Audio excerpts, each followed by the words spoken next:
Yo, what is going on, guys? You know what, guys? I just recently wrapped up playing Spider-Man Miles Morales.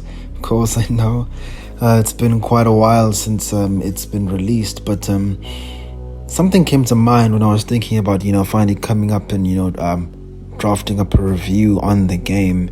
And I essentially even stopped even thinking of doing it because I was thinking there's a bit of a problem that Sony is facing.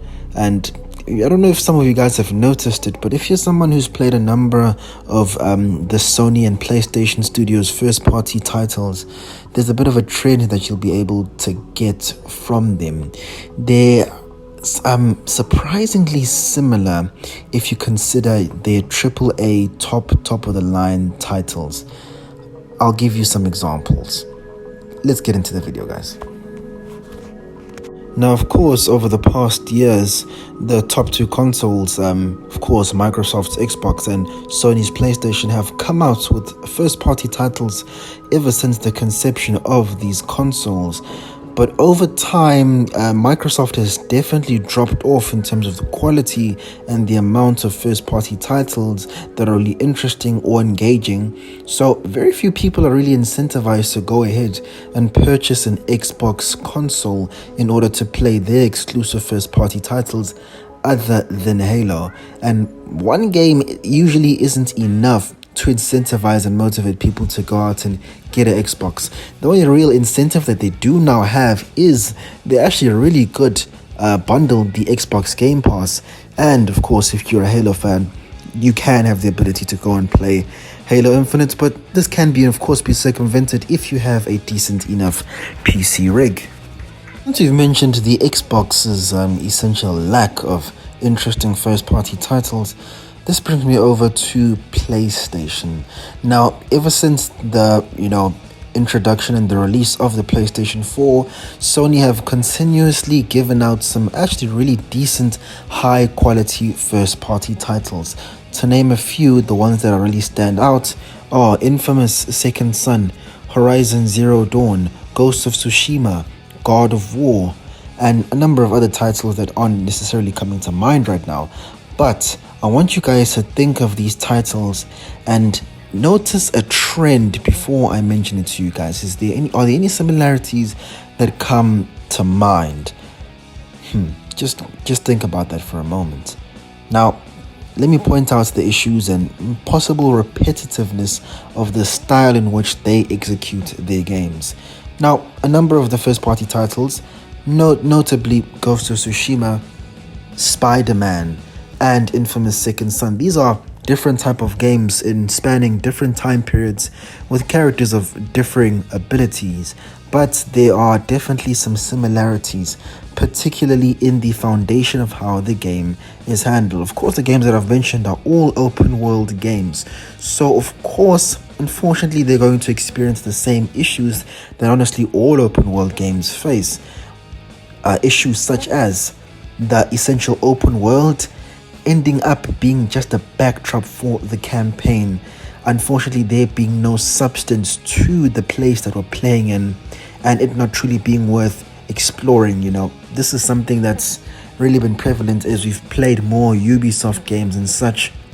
It's not really interesting or exciting to explore the world. As really all you're going to find are collectibles, maybe some currency or whatever it may be, but nothing really of note is really interesting. And this is an issue that many open world games face, and Sony Studios and the developers of these games have not been able to escape this common trap. So in this case, I'm not going to fault them for that. What I do want you guys to note is that Sony have a particular style of making games, and this was kind of pointed out and made me think about it in a Donkey video that he recently came out. Sony have been making the same game for a number of years, since 2014. Now, of course, me personally, I'm the type of person who enjoys narrative-driven games. Those are genuinely my favorite type of titles. I thoroughly enjoy a strong story, and I love the idea of games essentially being interactive TV series or movies, and that's what really made me fall in love with gaming, especially later in my life. So every single Sony game tends to follow this exact same formula. We have a main character. It's a story-driven game whose dropped in an open world. Its focus is on the narrative, and you follow that path and then you complete the story, usually in an open world setting. This is the same style that's used in Infamous Second Son. You follow Dalton as he continues on his path, masters his powers, narrative-driven story, the villain is defeated, and you continue with the path. Horizon Zero Dawn, you carry on with the path, you do what you do, and you finish the game. Even Uncharted, it's a narrative-driven game. You follow the path, you defeat the villain, you end the day. There's similarity throughout all of these titles. It's narrative-driven. Firstly, pretty much every single Sony game, if you think about it, has some sort of a climbing mechanic. Think about it. They're either white walls or they're white or yellow bricks that you can climb. There's always something similar in each and every single one of these games. If you go from Horizon Zero Dawn and straight to Uncharted, you're going to notice the similarities immediately. The storytelling style is exactly the same. The climbing mechanics are very, very similar. And unfortunately, because of this, if you've played a large amount of Sony titles, they're going to start feeling more and more homogeneous. The game where I would say there's substantial difference, which is a first-party title, well, not really a first-party, but it's a PlayStation exclusive, is Bloodborne. Now, I'm not going to give them too much credit, as Bloodborne is essentially just a different take on Dark Souls. It's essentially Dark Souls in a new area in Yharnam. It's a cool game, but it's a Souls game, so I'm not going to give them too much credit on that. And that is essentially the only game in which they've truly deviated from the formula that they usually follow, a narrative-driven game with a lot of cutscenes. Now, I'm not necessarily complaining about this, as the production quality is great, the voice acting is superb, everything is executed at a very, very high level, but the repetitiveness is absolutely palpable, as these games tend to become more and more similar. Now, for me personally, as I've mentioned to you guys, I recently just wrapped up playing SpiderMan Miles Morales, and I'll be honest with you guys, I didn't really enjoy it. I also kind of felt the same when I completed Ghost of Tsushima.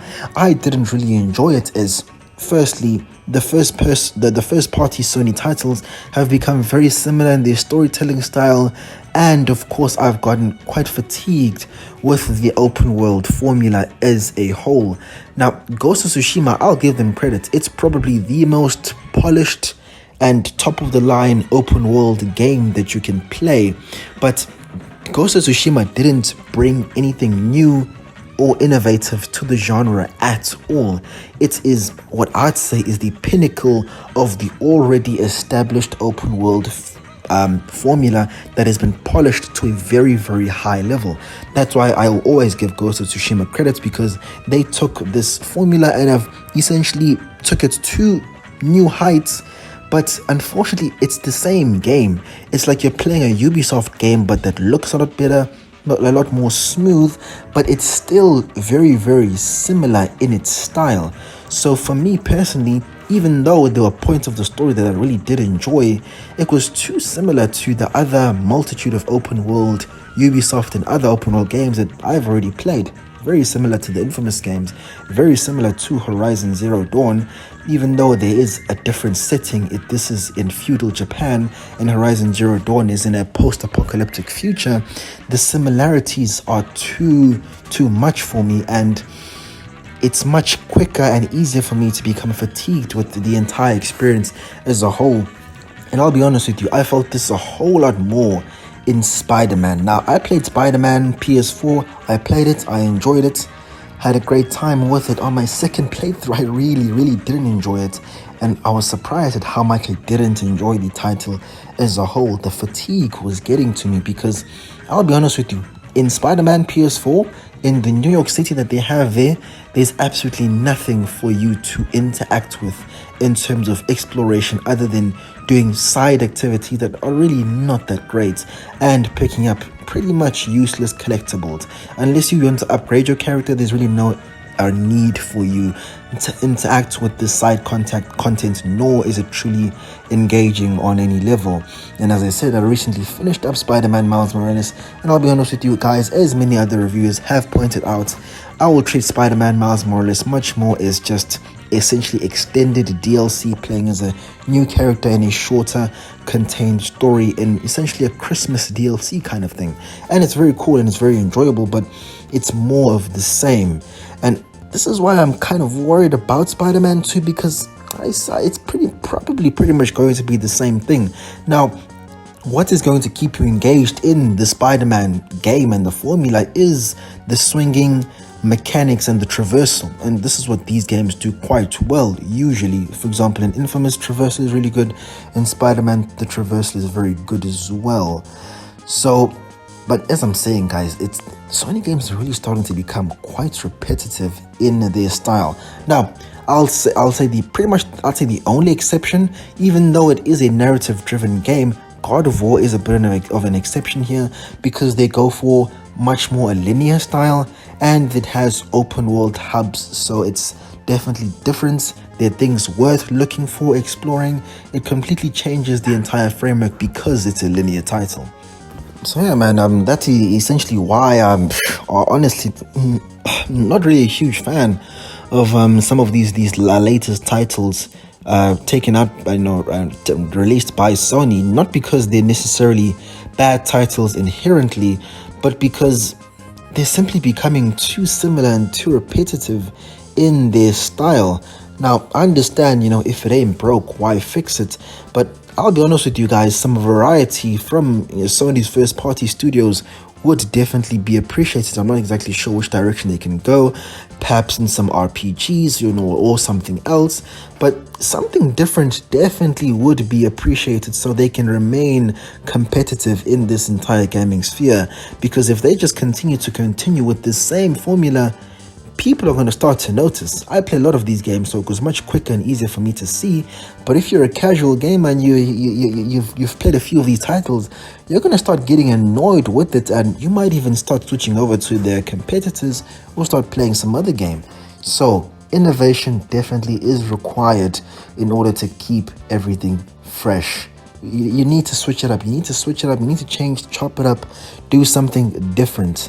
Now, as I've said before, I really enjoy narrative-driven games, but open world games isn't always the way to go, or necessarily a game that has a huge focus on the narrative. Dark Souls games have a cryptic way of telling their own story, and it's a story that you essentially have to find yourself. I'm not saying that they need to go to this extreme degree to switch up the style, but do something a little bit different in order to keep things interesting. That's all I really have to say. So guys, those are my thoughts essentially on Sony and their first party titles that they've released, really ever since 2014. They've been making the same game for a while now, and if you really think about it and you've played a number of these first party titles, you will realize that what I'm talking about is true. So guys, tell me your guys' thoughts down there in the comments. Let's have a dialogue. Tell me what you guys think about this entire thing.